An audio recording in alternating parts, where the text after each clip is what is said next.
आइए बच्चों, हम आज फिर व्याकरण की अगली कड़ी लेकर के आए हैं, जिसमें आज हम विशेषण बताएंगे। और विशेषण को लोग अच्छे से नहीं समझ पाते हैं, तुमको समस्याएं आती हैं एग्जाम में कि कौन सा विशेषण है, कैसा विशेषण है। उसी विशेषण को हम आज अच्छे से आप लोगों को बताएंगे। जो कंपटीशन में हो या एकेडमिक एग्जाम हो, जैसे कि परीक्षा झारखंड बोर्ड की चलने वाली है, उसमें एग्जाम में हिंदी में विशेषण पूछता है, तो बहुत सारे बच्चे समझ नहीं पाते कि आखिर विशेषण क्या है। उसी को हम आज इस चैप्टर में बताने वाले हैं कि विशेषण होता क्या है और ये है क्या और इसकी स्थिति क्या है और ये कितने प्रकार के होते हैं। उसी को हम एक ट्रिक के माध्यम से भी बताएंगे कि विशेषण के कितने प्रकार हैं, जिसको आपको याद करने में बहुत ही आसानी होगी। अगर उस ट्रिक को याद रखेंगे तो विशेषण कितने प्रकार के होते हैं कभी आप भूलेंगे नहीं। तो आइए हम विशेषण की परिभाषा से शुरू करते हैं कि विशेषण क्या है, इसको अच्छे से जानते हैं और विशेषण के प्रकार के बारे में जानते हैं। फिर उसका एक एक उदाहरण देकर हम आपको अच्छे से समझा देंगे कि विशेषण क्या है। तो आइए हम परिभाषा में देखते हैं कि परिभाषा लिखा हुआ है विशेषण का कि जो शब्द संज्ञा या सर्वनाम की विशेषता या क्रिया की विशेषता, तारीफ या अच्छा या बुरा बताते हैं, उसे विशेषण कहते हैं। यहाँ दो चीजों को हमने जोड़ दिया है। संज्ञा या सर्वनाम की विशेषता बताने वाले शब्द विशेषण कहते हैं और क्रिया की विशेषता बताने वाले को क्रिया विशेषण कहते हैं। इसलिए इसमें दोनों चीजें आ गई। संज्ञा या सर्वनाम की विशेषता अगर बताई जा रही है तो उसे केवल विशेषण कह देते हैं, और क्रिया की अगर विशेषता बताई जा रही है तो उसे हम क्रिया विशेषण कहते हैं। जैसे एग्जाम्पल देखते हैं, यहाँ लिखा हुआ है काला घोड़ा दौड़ता है, तो यहाँ काला जो है इस संज्ञा के लिए इस्तेमाल हुआ है, अर्थात ये घोड़ा काला है। इस घोड़े की क्वालिटी बता रहा है कि घोड़ा कैसा है, तो घोड़ा काला है, इसलिए ये एक विशेषण है इस संज्ञा का। ये संज्ञा जातिवाचक संज्ञा है और इस जातिवाचक संज्ञा का विशेषण जो है काला है। दूसरा इसी में उदाहरण लिखा हुआ है लड़की सुंदर है, तो ये लड़की भी जातिवाचक संज्ञा है और इसकी विशेषता सुंदर है। इसमें क्रिया है यानी दौड़ना क्रिया आई है, तो जो लिखा हुआ काला घोड़ा दौड़ता है तो ये क्रिया है, इसमें क्रिया नहीं है, केवल सहायक क्रिया है। आगे वाले सेंटेंस में फिर उदाहरण के रूप में हम देखते हैं कि सुंदर लड़का तेज दौड़ता है। अब देखिए सुंदर जो है लड़के के लिए आया है और तेज जो है दौड़ने के लिए आया है, तो दौड़ना जो है वो एक क्रिया है और दौड़ने की क्रिया की विशेषता जो है तेज है, इसलिए तेज शब्द जो है ये क्रिया विशेषण है। और यहाँ लड़के की विशेषता सुंदर है, इसलिए इस जातिवाचक संज्ञा की विशेषता आप सुंदर लिख सकते हैं, अर्थात ये सुंदर जो है एक विशेषण शब्द है, लड़के का विशेषण है और यहाँ क्रिया का विशेषण तेज है। इस प्रकार से हमने संज्ञा और सर्वनाम की विशेषता देखी और क्रिया की भी विशेषता देख ली। तो ये पता ही चला कि जो संज्ञा या सर्वनाम की विशेषता बतलाते हैं वो विशेषण और जो क्रिया की विशेषता बतलाते हैं वो क्रिया विशेषण कहलाते हैं। आइए विशेषण को पढ़ने के तरीके के हिसाब से उसको डिवाइड करके देखते हैं। वैसे विशेषण केवल और केवल ये चार प्रकार के होते हैं, लेकिन हमने पढ़ने के लिहाज से इसको चार भागों में अलग से भी बांट दिया है।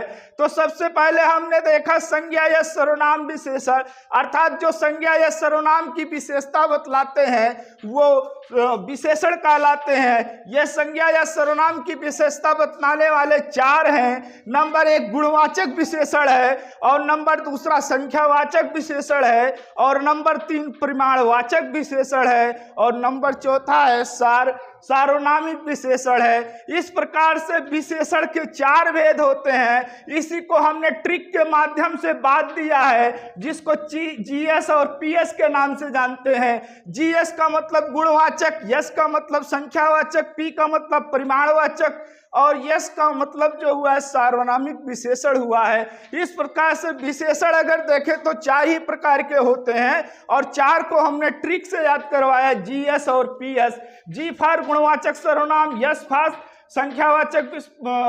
संख्यावाचक विशेषण और पी फॉर जो है परिमाणवाचक विशेषण और यस फॉर जो है आपका सार्वनामिक विशेषण के नाम से जानते हैं। इसके अलावा हमने जो आगे जोड़ा है वो प्रविशेषण और आदर्श विशेषण और क्रिया विशेषण जोड़ा है। ये क्रिया विशेषण के बारे में हम आगे चल के और ज्यादा बताएंगे, लेकिन आज हम प्रविशेषण और आदर्श विशेषण के बारे में बताते हैं कि प्रविशेषण जो होता है वो विशेषण की विशेषता बतलाता है। जैसे यहाँ तेज दौड़ता है तो दौड़ने की विशेषता तेज है, लेकिन तेज की भी विशेषता यहाँ लगा दिया गया है बहुत, यानी बहुत तेज दौड़ता है। तो जो बहुत शब्द आया है ये प्रविशेषण के रूप में आया है और तेज शब्द जो आया है वो विशेषण के रूप में आया है। और ये दौड़ना जो है क्रिया है, अर्थात क्रिया का विशेषण तेज है और तेज का प्रविशेषण जो है आपका बहुत है। इस प्रकार से हमने देखा जो विशेषण की विशेषता बतलाते हैं वो प्रविशेषण कहलाते हैं। अब आगे चल के देखते हैं आदर्श विशेषण है। आदर्श विशेषण इस प्रकार है जैसे लक्ष्मण के समान भाई। इस प्रकार से अगर सेंटेंस दिखाई दे तो आदर्श विशेषण कहलाते हैं। जैसे रावण के समान अहंकारी, इस तरीके से अगर बात आए तो हम आदर्शवाद विशेषण कह सकते हैं। आगे देखेंगे क्रिया विशेषण। क्रिया विशेषण में क्रिया की विशेषता बताती है, जैसे कि वह धीरे धीरे चलता है। यहाँ धीरे धीरे जो शब्द आया हुआ है वो क्रिया विशेषण का शब्द है, अर्थात क्रिया के साथ इसका जुड़ाव है। ये क्रिया की विशेषता बतला रहा है, इसलिए इसे हम क्रिया विशेषण कहते हैं। आइए हम इन विशेषण के चारों भाग को उदाहरण के तौर से हम जानते हैं कि उदाहरण में क्या कहता है। जैसे नंबर 1 पर है आपका गुणवाचक विशेषण। तो गुणवाचक विशेषण जब किसी व्यक्ति, संज्ञा या सर्वनाम की क्वालिटी बताई जाती है, उसका रूप, आकार, रंग बताया जाता है, दशा स्थिति बताई जाती है, तो ऐसे शब्द को ही हम लोग गुणवाचक विशेषण कहते हैं। जैसे काला लड़का, गोरा लड़का या काली भैंस, सफेद गाय, इस प्रकार से जो शब्द आते हैं वो गुणवाचक विशेषण के अंतर्गत आते हैं। जैसे दुष्ट आदमी, बुरा आदमी, अच्छा आदमी, भला आदमी, इस प्रकार से शब्द जब आएंगे तो वो गुणवाचक विशेषण के अंतर्गत आते हैं। दूसरा आता है संख्यावाचक विशेषण। संख्यावाचक विशेषण में हमेशा संख्या लिखी होती है। जैसे 3 लड़के, चतुर्थ वर्ग, 10 गुना, यहाँ 10 गुना 10 लिखा हुआ है, ये समझ लीजिए कि ये संख्या है। चतुर्थ लिखा है, ये भी संख्या है। 3 लिखा है, ये भी संख्या है। 3 लड़के, अर्थात लड़के की विशेषता 3 है यहाँ पर। वर्ग की विशेषता चतुर्थ 4 है। 10 गुना, कितना गुना है? 10 गुना है, तो ये भी एक प्रकार से आपका विशेषण है। कौन सा विशेषण है? आपका संख्यावाचक विशेषण है। अब हम तीसरे पर आते हैं जो परिमाणवाचक विशेषण है। परिमाणवाचक विशेषण में किसी वस्तु का परिमाण बताया जाता है।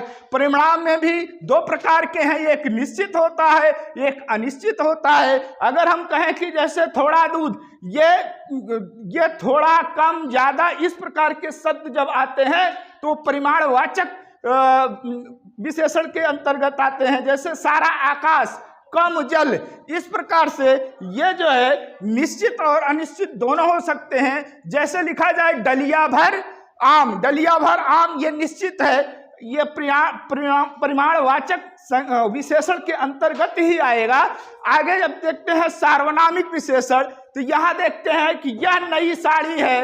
नई यहाँ क्या है? एक प्रकार का विशेषण है। और यह क्या है? यह भी सर्वनाम है। इस प्रकार से हम ये देखते हैं तो यह एक सार्वनामिक विशेषण है।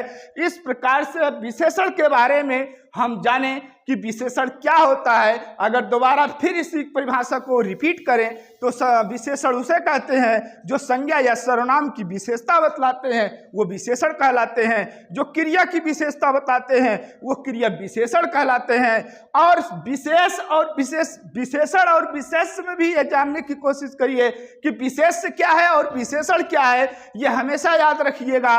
विशेषण विशेष की विशेषता बतलाता है, जैसे कि यहाँ लिखा हुआ है घोड़ा। घोड़ा हमारा जो है ये विशेष है और काला जो है ये विशेषण है। तो इस प्रकार से विशेष और विशेषण को भी जानने की कोशिश कीजिए कि काला शब्द विशेषण है और घोड़ा शब्द जो आया हुआ है ये विशेष है। ये संज्ञा यानी जातिवाचक संज्ञा यहाँ जो लिखी हुई है घोड़ा, ये क्या है, विशेष है। और ये आपका काला जो लिखा हुआ है ये विशेषण है। तो हेलो बच्चों, आज जो आपको विशेषण हमने पढ़ाया वो आपके समझ में आ गया होगा। अगर नहीं आया होगा तो आप कमेंट करके जरूर बताइए। चैनल को सब्सक्राइब और लाइक जरूर कीजिए। धन्यवाद।